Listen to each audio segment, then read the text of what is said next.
À l'origine, j'ai une formation Beaux-Arts. J'ai été freelance et petit à petit, j'ai touché à l'enseignement, ce qui m'a donné envie de continuer et passer à des choses peut-être plus concrètes, mettre en place des programmes, mettre en place des formations. Et je suis devenue petit à petit directrice du campus d'Art-Sup Lyon. Moi, j'ai un parcours, comme beaucoup de nos étudiants, particulièrement atypique, puisque je suis venu du dessin animé au départ, j'ai travaillé pour Disney, puis dans le jeu vidéo pour Atari, Eden Games, puis sur la série animée pour Xylam, sur Oggy et les cafards en particulier, des choses très différentes.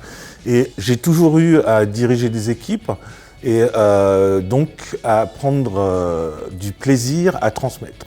Souvent, les étudiants, ils ont plein de choses en tête, c'est très clair dans leur tête. Et à partir du moment où il faut le coucher sur le papier, là, ça commence à piquer. Et toute la pratique d'une formation artistique, c'est d'arriver à faire en sorte que ce qu'ils ont dans la tête, la main arrive à le reproduire, quel que soit le support, que ce soit un ordi, une tablette ou un crayon. Il a des envies très fortes. Il est consommateur donc de jeux, de séries, de films.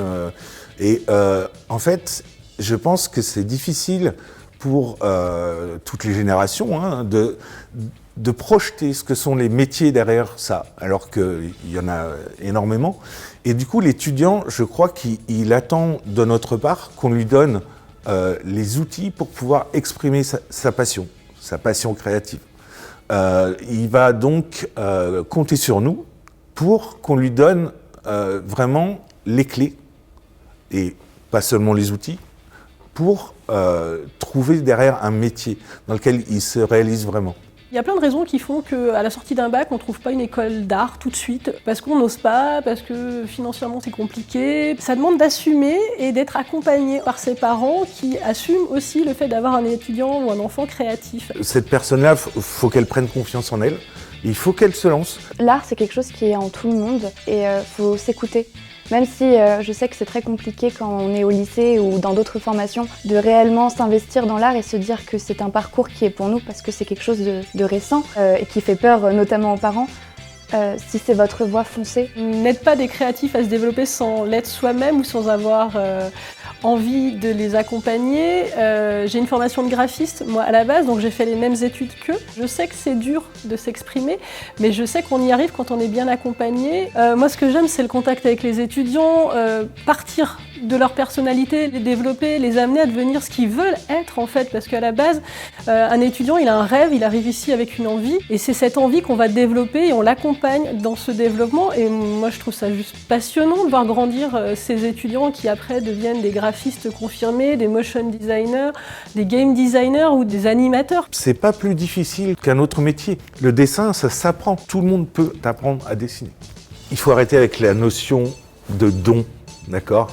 Ce n'est pas un don de savoir dessiner, de savoir s'exprimer. Il n'y a pas de bonne fée qui se penche sur les berceaux avec une baguette magique et qui dit « Ah ben, toi, tu seras un super dessinateur ». Non, c'est du travail, c'est énormément de travail. Il y a des gens qui sont créatifs déjà depuis le début et d'autres qui justement ont toujours eu cette petite passion créative mais ne se sont jamais attardés dessus. Ils n'ont peut-être pas eu les renseignements nécessaires et surtout, ils n'ont pas eu beaucoup de présentations sur les possibilités d'exercer des métiers créatifs, d'accord, et qui ont toujours pratiqué ça à côté, comme un hobby, et qui finalement, en dernière année de lycée, se disent que en fait, voilà, c'est vraiment, j'ai envie de vivre de ça.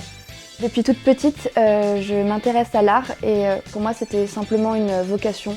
Je ne pouvais pas m'imaginer en train de faire autre chose que ce que j'aime.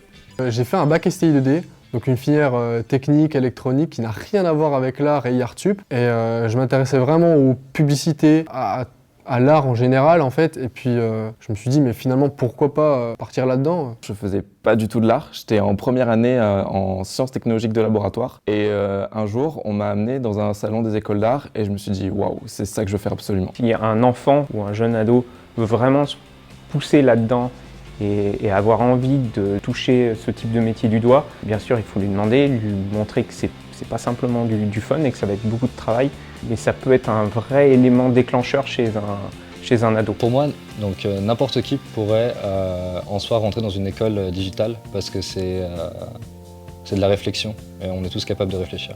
Je pense que les jeunes étudiants qui intègrent des écoles créatives recherchent aussi une dynamique des choses qu'ils ont pu voir déjà, voir que ce soit à travers des films, à travers leur réseau, essayer de retrouver ce genre de savoir-faire, d'expertise. Je pense qu'il attend d'être accompagné, d'être guidé, d'être rassuré sur les débouchés, sur est-ce que finalement le diplôme que je vais avoir à la fin de cette année va m'apporter quelque chose. D'ailleurs, le diplôme IARTSUP est reconnu au niveau national. Pour moi, une bonne pédagogie, c'est vraiment être d'abord à l'écoute des élèves. C'est pas juste savoir ce qu'il faut leur apprendre et leur apprendre un peu bêtement.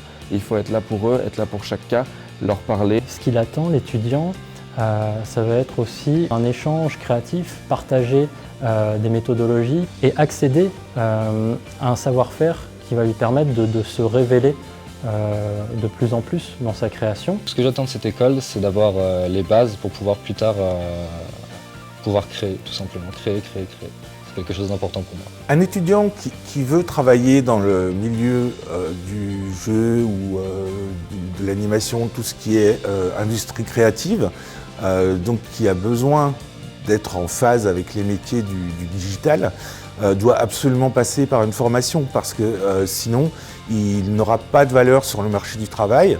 On n'est pas autodidacte dans ces métiers-là, c'est pas possible. Il faut être formé, il faut avoir une vision du marché, des attentes qui sont dehors pour se nourrir et avoir un toit, mais aussi pour évidemment se faire plaisir tous les jours. Une bonne école, c'est une école qui pense demain. C'est une école qui part de l'étudiant et qui part d'un métier. C'est-à-dire que l'étudiant est le début de la chaîne, le métier est la fin de la chaîne. Et à un moment donné, nous, on travaille sur tout ce qu'il y a entre deux. Prendre les bons moments ou les bonnes actions ou les bonnes compétences du monde professionnel, les infuser dans notre pédagogie pour que petit à petit, un étudiant grandisse, un étudiant acquiert tout ça, soit compétent et puisse après sortir sur le marché du travail sans avoir la sensation d'avoir passé de l'un à l'autre, en fait, avoir la sensation d'être cohérent. Il a été formé pendant 5 ans, il est apte, il est prêt et il sort sur le marché du travail, il n'a même pas vu qu'il était sorti. D'où des intervenants professionnels à chacun de nos cours, ça c'est aussi super important. Dans les premières années, je vais ramener un découpage de pub sur lequel j'ai travaillé pour leur le donner, leur montrer le délai que j'ai eu imparti pour le faire. Il n'y a pas vraiment une marche brutale, c'est pas on fait nos études et ensuite, une fois qu'on est sorti d'études, on va bosser chez les professionnels. On est directement déjà en contact avec les professionnels et c'est vrai que la transition se fait, je pense, sans qu'on s'en rende vraiment compte, parce que là déjà cette année on a un stage, l'année prochaine, donc en 3e année, en principe on part à l'étranger, donc c'est génial. Chaque personne mérite un accompagnement différent et personnalisé. Ce qui est important dans la pédagogie et dans les métiers auxquels on forme, c'est vraiment de comprendre à quoi ça sert ce que je fais. L'école propose 4 pôles de formation liés au métier de la passion créative, au métier qui recrute. On a un pôle de formation animation, un pôle game, un pôle motion design et un pôle direction artistique. Ce sont 4 grands secteurs de la création qui sont à la pointe des métiers créatifs et on accompagne les étudiants en fonction de leurs envies, de leurs choix. C'est-à-dire que c'est pas nous qui orientons un étudiant dans telle ou telle formation, c'est lui qui choisit. Et ça, c'est super important parce que c'est lui qui doit être à l'origine de son parcours. Ça veut dire qu'on fait tout un travail, nous, en amont, pour expliquer nos formations, pour expliquer à quoi elles correspondent et à quel métier on les forme. À la base, moi, j'étais beaucoup dans le narratif, design. Je m'intéressais pas du tout à la programmation. Et puis en arrivant ici, je me suis découvert une passion pour la programmation. Et j'ai fait ça pendant la plupart de mes projets. Et maintenant, je suis presque spécialisé en programmation.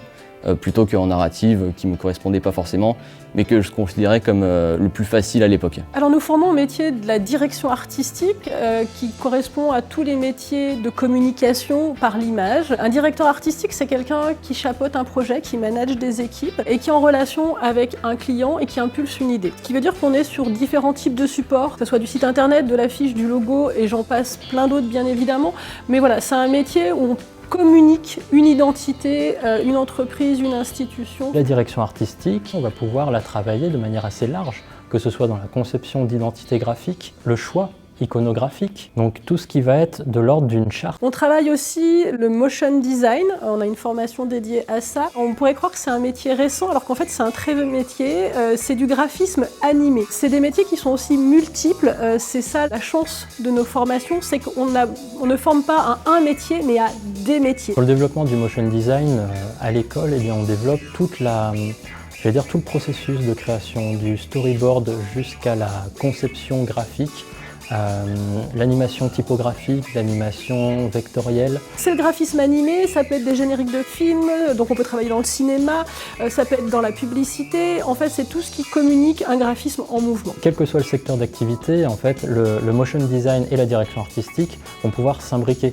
dans une commande. Nous formons aussi au métier de l'animation, 2D, 3D. Donc là, c'est pareil, c'est un secteur super vaste qui va du film en passant par la publicité. Il peut y avoir aussi du motion à l'intérieur. Je dirais que les étudiants qui sont intéressés par l'animation, c'est des étudiants qui veulent raconter une histoire. L'animation regroupe beaucoup de métiers.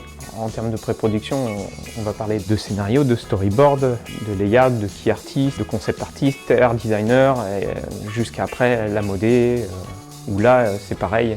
L'animation, lighting, texture, modélisation, il y en a beaucoup. Et notre dernière formation, c'est le game. Là, on est sur autre chose, on est sur des penseurs, on est sur des étudiants qui ont envie de stratégie, qui veulent penser des concepts pour mettre en place un jeu, bien évidemment, mais on a des game designers maintenant à la Poste, on a des game designers au CERN, c'est-à-dire que ce métier-là, il est en train de se développer et c'est pas juste un métier de gamer comme on pourrait le penser. Il y a autant de profils de game designers différents que de game designers. On ne forme pas à un métier spécifique du game, on forme à tous les métiers du game. On va donner à chaque étudiant une sensibilisation à ce que sont les métiers de l'art, de la programmation, du design, mais aussi du son. Donc c'est très riche, c'est très varié, et on ne veut pas le forcer dans une voie qui ne va pas être la sienne, parce que, encore une fois, quand il arrive dans cette formation, il ne peut pas avoir conscience de ce que c'est que créer un jeu, il ne peut pas avoir conscience de tous les métiers que ça implique. Donc on va le pousser vraiment dans cette démarche de recherche et l'accompagner du mieux qu'on peut. Il y a une multitude de métiers liés au game design. On peut rentrer en tant que testeur pour des jeux vidéo. On peut travailler aussi bien en milieu indépendant au sein d'une équipe. Rien qu'au niveau de la structure, les métiers vont varier énormément. Pour les artistes, entre la 2D, la 3D, les effets spéciaux, l'animation, c'est extrêmement vaste et même dans chacune de ces catégories, il y a des sous-catégories. L'école, qu'est-ce qu'elle va proposer à l'étudiant? De transformer son envie, son énergie en quelque chose de concret et d'adapter à un marché du travail, puisque le but, évidemment, c'est de faire une belle carrière et d'être en phase avec ce qu'attendent les studios, qui sont particulièrement friands des Français. Il faut le savoir, à l'étranger.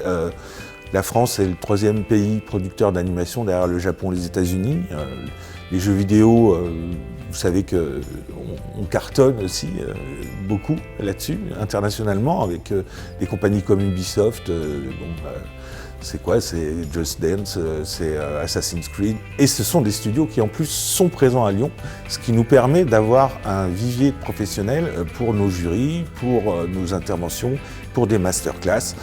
On est vraiment immergé dans le milieu professionnel. Quand vous regardez un générique de blockbuster américain, de films de Disney, de séries, etc., vous allez voir qu'il y a énormément de noms de Français, en fait.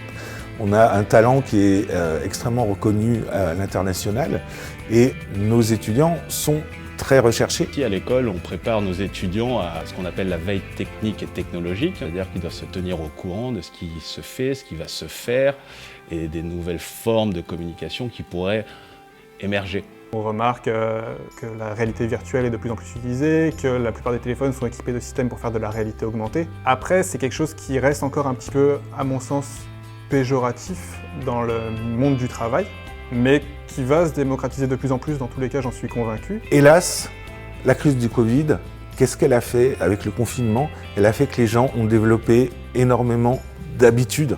Ils consomment de la série, ils consomment du jeu vidéo. Donc, logiquement, qu'est-ce qui se passe?